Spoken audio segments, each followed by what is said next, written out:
할렐루야. 우리 함께 찬양하심으로 화요일 새벽 예배를 하나님 앞에 올려드리겠습니다. 찬송가 331장입니다. 찬송가 331장 1절 찬양하겠습니다. 영광을 받으신 만유의 주여, 우리가 명령을 따르리다. 베푸시는 은혜를 감사히 알고 진실한 마음으로 섬기겠네. 구주의 은혜 주시는 대로 영원히 받들어 섬기겠네.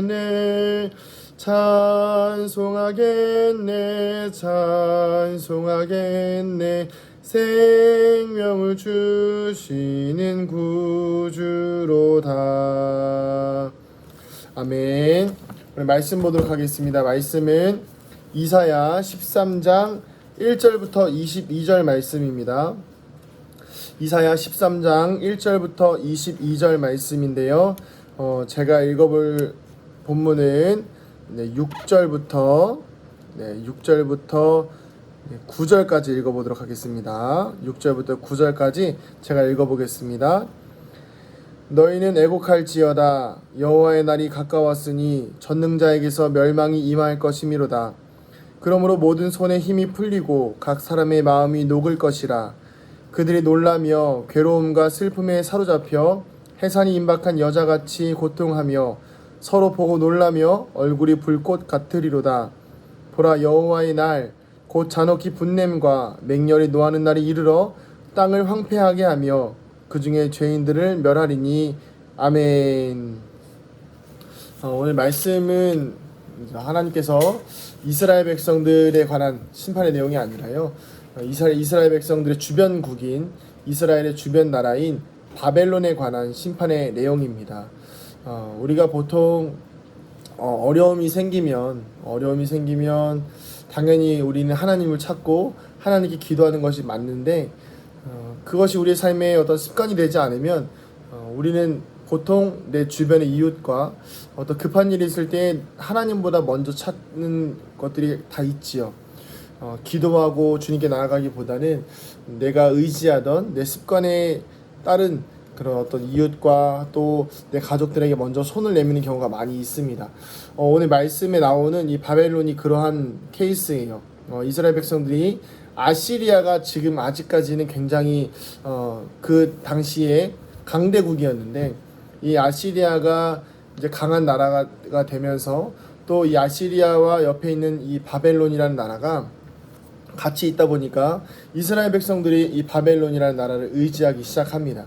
그러면서 이 유다 백성들이 바벨론을 의지하면서 조금씩 바벨론이 나라를 쫓아오기 시작하고 점점 이스라엘을 다스리는 것이 아니라 아시리아 전체를 멸망시키고 바벨론이 그 나라의 그 주변의 나라에서 패권국이 됩니다. 하나님께서는 오늘 말씀들을 통하여서 어떤 메시지를 보내고 계시냐면, 이스라엘 백성들이 또 그리고 우리가 어려움이 있을 때 또 고난과 환난 가운데에서 하나님을 먼저 의지하기보단 내가 먼저 의지하고 있는 그 어떤 것들에 대하여서 하나님께서 심판하시는 내용들을 볼 수가 있는 장면입니다. 우리는 보통 아까도 말씀드렸듯이 어려움이 있으면 급한 경우에 다른 것들을 찾고 붙잡고 보이는 어떤 것들의 물질들에 대하여서 잡고 살아가는 경우가 있습니다. 그런데 오늘 말씀의 내용에 의하면 사실 이 바벨론이라는 나라는 아직 성장하지도 않은 나라고 강해지지도 않은 나라인데도 불구하고 하나님께서 미리 심판에 관한 메시지를 예언해 주시는 거예요. 결국 아무리 바벨론이 언젠가 나라에서 강대국이 된다고 하여도 마지막 절에 어떻게 나오냐면 사람 한 명 찾아보기가 힘들 것이다 라고 말할 정도로 패망한 나라가 된다는 것을 이 메드라는 민족을 통해서 다시 한번 이 바벨론을 무너뜨리실 것을 하나님께서 말씀하고 계신 것입니다. 오늘 우리의 삶 가운데에서 우리가 이 부분을 적용해야 될 필요가 있는데요. 그것이 무엇이냐면, 우리가 계속해서 말씀드렸듯이 누군가 무엇을 의지하고 무엇을 바라보느냐에 따라서 때로는 하나님의 도우심이 하나님의 심판이 될 수도 있다는 것을 우리는 생각해야 합니다. 동시에 우리가 그렇게 의지하고 붙잡았던 것들이 결국에는 아무리 강력하고 아무리 대단한 권력과 힘과 능력일지라도 하나님의 말씀에 의하면 그 모든 것들은 전부 다 사라진다는 것입니다. 오늘 우리가 의지해야 될 것은 이 땅의 권력과 이 눈에 보이는 것들이 아니라 보이지 않는 그 모든 세상과 이 보이는 모든 세상을 지으신 하나님을 의지하는 것입니다. 요즘 시대가 계속해서 환란이 있고 어려움이 있고 또 계속 정치적으로나 또 환경적으로나 계속해서 어려움을 겪고 있는 시대로 가고 있는데요. 이런 시대일수록 우리가 더 의지해야 될 것은 내게 안전을 주는 그 어떤 장치들이 아니라 나에게 위로와 희망을 주는 그 어떤 보이는 물질들이 아니라 보이지 않는 하나님께서 다스리시는 그 영적인 세상, 그 세계 가운데에서 하나님께서 다스리시는 그 광경들을 우리는 보아야만 합니다. 우리가 앞전에도 말씀들을 통해서 보았듯이 아시리아라는 이 민족은 하나님께서 하나님의 심판의 도구로 사용하셨음에도 불구하고 자신들의 욕심과 욕망을 채우는 스스로 잘났다라는 자기의 의에 빠져있던 민족이었습니다. 우리도 한번 돌아볼 필요가 있습니다. 우리가 누군가에게 도움을 청하는 것은 사실 잘못된 것이 아니죠.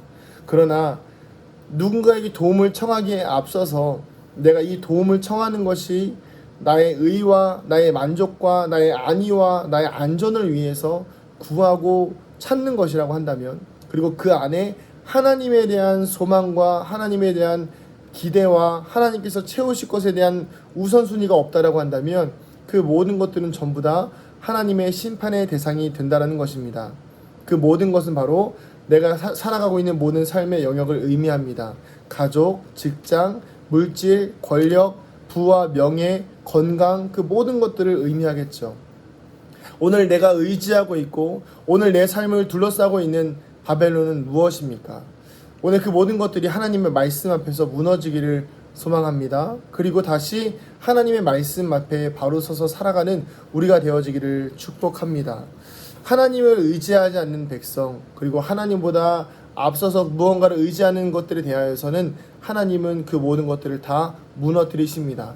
오늘 하루 살아가시는 동안 하나님의 말씀 앞에 하나님만 바라보고 하나님의 그 능력을 의지하여서 세상의 권력과 권세와 물질과 보여지는 것들에 연연하는 것이 아니라 보이지 않는 세상을 다스리시는 전능하신 하나님을 의지하며 살아가는 믿음의 성도님들 되시기를 간절히 축복합니다.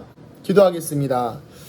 할렐루야. 사랑과 은혜가 많으신 아버지 하나님 감사합니다. 오늘도 우리 사랑하는 믿음의 백성들 성도들 주님의 은혜와 사랑 가운데 이 자리에 서게 하심에 감사합니다. 하나님, 바벨론처럼 우리가 의지할 대상들을 만들지 않게 하여 주시고 그 모든 우상들과 세속의 끈들을 주님 앞에 다 내어놓으며 우리가 먼저 의지해야 될 대상, 하늘 위에 주님밖에 내가 사모할 자가 없다라는 고백이 우리의 삶에서 날마다 흘러나오게 하여 주시옵소서. 오늘 하루도 감사의 삶을 살아가길 소망하며 살아계신 예수님의 이름으로 기도합니다. 아멘. 오늘 하루도 승리하시기 바랍니다. 마라나타.